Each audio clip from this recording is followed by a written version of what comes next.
प्रिय छात्रों, कल आपका हिंदी विषय का पेपर है, तो आपको घबराना नहीं है, शांतिपूर्वक पेपर देना है। नहीं तो आप चिंता करेंगे, घबराएंगे तो याद किया हुआ भी भूल जाते हैं। तो आप जैसे ही परीक्षा हॉल में अपने पहुंच जाएंगे, प्रवेश पत्र चेक वगैरह जो है सब कुछ हो जाएगा। आपको फिर कॉपी मिलेगी, तो कॉपी में क्या है बच्चों, सबसे पहले परीक्षा का विषय, विषय कोड और परीक्षा का माध्यम हिंदी जो भी हो आपका, ठीक है। आप कई अंग्रेजी वाले छात्र भी होंगे तो उनका माध्यम अंग्रेजी हो जाएगा यहाँ पर। तो ये आपको भरना है, ये सारी जानकारी जो है बच्चों आपको हिंदी, वो आपका प्रवेश पत्र है, प्रवेश पत्र पे सारी जानकारी आपको लिखी मिलेगी प्रवेश पत्र पर। दूसरी बात क्या है फिर, ये जो नंबर है ये बहुत इंपॉर्टेंट है।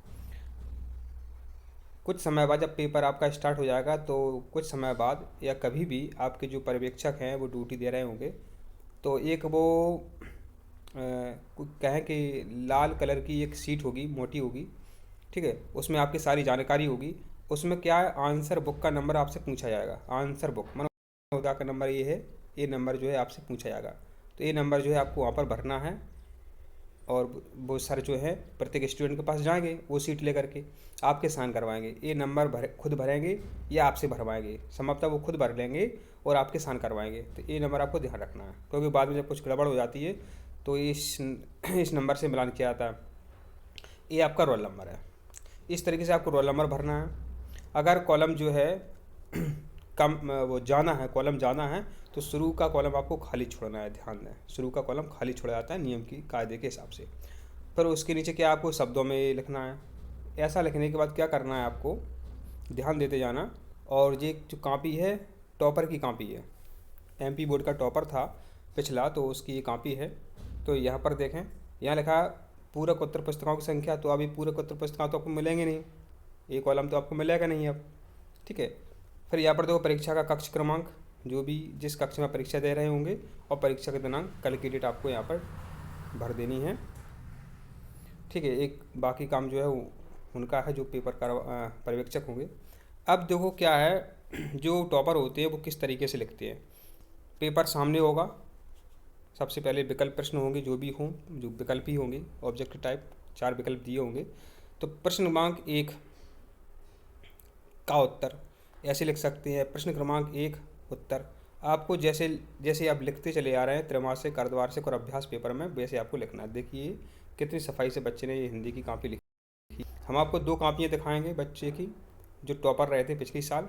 और ये देखिए यहाँ पर जोड़ियाँ आपको इस तरीके से लिखनी है। पहले बाएं तरफ की उतार लेनी है, फिर दाएं तरफ की आपको जोड़ी लिखनी है। यहाँ ध्यान देना, ये टॉपर की कॉपी आप देख सकते हैं। इस तरीके से वो देखिए, यहाँ पर उन्होंने क्या 1 2 3 लाइनें छोड़ी है प्रत्येक प्रश्न के बाद। प्रत्येक प्रश्न का उत्तर लिखने के बाद उस बच्चे ने लाइनें छोड़ी हैं। यहाँ पर देखिए 1 लाइन छोड़ी है। तो कम से कम हमारे हिसाब से आपको कम से कम है 2 लाइनें छोड़नी है, ठीक है। 2 से ज़्यादा नहीं छोड़े, कोई आवश्यकता नहीं है, आप 2 लाइनें छोड़ सकते हैं, जिससे जांचने वाले को लगे कि हाँ एक नया प्रश्न का उत्तर जो है स्टार्ट हो गया है। यहाँ देखिए कितनी सफाई से बच्चे ने लिखा है। तो क्या करना है आपको, प्रत्येक प्रश्न का उत्तर लिखने के बाद आप 2 लाइनें छोड़ देनी है। और यहाँ पर अंतर पूछा जाए तो अंतर इस तरीके से लिख सकते हैं, कितना साफ जो बच्चे ने लिखा है अंतर, स्थायी भाव संचारी भाव में अंतर ये लिखा है बच्चे ने। अब हम आपको एक कॉपी, ये जीवनी आत्मकथा में अंतर है। अब आपको दूसरे बच्चे की कॉपी दिखाने वाले हैं। ये देखो, ये जीवनी है, 2 रचना लिख दी उसने, फिर 1 लाइन भी छोड़ दी आप, तो कितना एक साफ दिख रहा है। फिर भाव पक्ष के बाद भी इस बच्चे ने 1 लाइन छोड़ दी, फिर कला पक्ष देखिए यहाँ पर। और इसने ये भाव पक्ष को एक पत्ते में बंद कर दिया है, तो ऐसी कोई आवश्यकता नहीं है अपन को। यहाँ पर देखिए, माने हमने यहाँ पर भी देखिए 1 लाइन छोड़ी उसने, माने उसने पहले प्रसंग लिख दिया, संदर्भ के बाद 1 लाइन, प्रसंग के बाद 1 लाइन। तो ऐसे ही अपन एक लाइन छोड़ सकते हैं, तो दिखने में क्या अच्छा लगेगा और आपको भी संतुष्टि होगी कि आपकी कॉपी पूरी भर गई। यहाँ पर भी देखो इसने 1 लाइनें छोड़ी हैं। तो इस तरीके से बच्चों आपको लिखना है। इसने देखो डॉक्टर APJ अब्दुल कलाम का कोई कथन लिखा है यहाँ पर, कहाँ था है, विज्ञान के बढ़ते चरण में। तो ये अच्छा इंप्रेशन पड़ता है कॉपी जांचने वाले के ऊपर, तो ऐसा आप कोई ऐसा लिख सकते हैं। यहाँ पर देखें, कृपया पृष्ठ पलटें, ये भी आपको लिखना है। नहीं हो सकता है कि कॉपी जांचने वाले शिक्षक जो है पेज पलट के ना देखें, वैसे वो देखते हैं, ऐसी बात नहीं है, वो देखते हैं, तो ये विज्ञान के चमत्कार निबंध हैं। आपके सामने दूसरे छात्र की कॉपी है। देखिए यहाँ पर उसने कैसे लिखा है। इसने भी देखिए यहाँ पर एक कॉलम खाली छोड़ दिया है। अब ये देखना है आपको कितने कॉलम हैं और कितने अंक का आपका रोल नंबर है। ऐसा नहीं है कि आप पहले कॉलम खाली छोड़ दें और लिखना शुरू कर दें। पहले आप कॉपी में अपने कॉलम गिनिए और रोल नंबर देखिए आप कितने अंक का है, उस हिसाब से आपको काम करना है। नीचे शब्दों में है और यहाँ पर ये जानकारी जो है आपको प्रवेश पत्र से भरनी है। ठीक है, प्रवेश पत्र देख के आपको जानकारी यहाँ पर भरनी है। इस छात्र के लिखने का तरीका देखिए। प्रश्न क्रमांक 1 का उत्तर इस तरीके से लिखा है। प्रश्न क्रमांक 2 का उत्तर, प्रश्न क्रमांक 3 का उत्तर, प्रश्न क्रमांक 4 का उत्तर, 5 का उत्तर। तो इस तरीके से देखो इस बच्चे ने भी देखो प्रत्येक प्रश्न का उत्तर देने के बाद इसने एक लाइनें छोड़ दी है। तो हमने क्या बोला आपको, कम से कम आप 2 लाइनें छोड़ देना है, आपको अच्छा लगेगा। अगर ये बच्चा 2 लाइनें छोड़ देता और अच्छा लगता।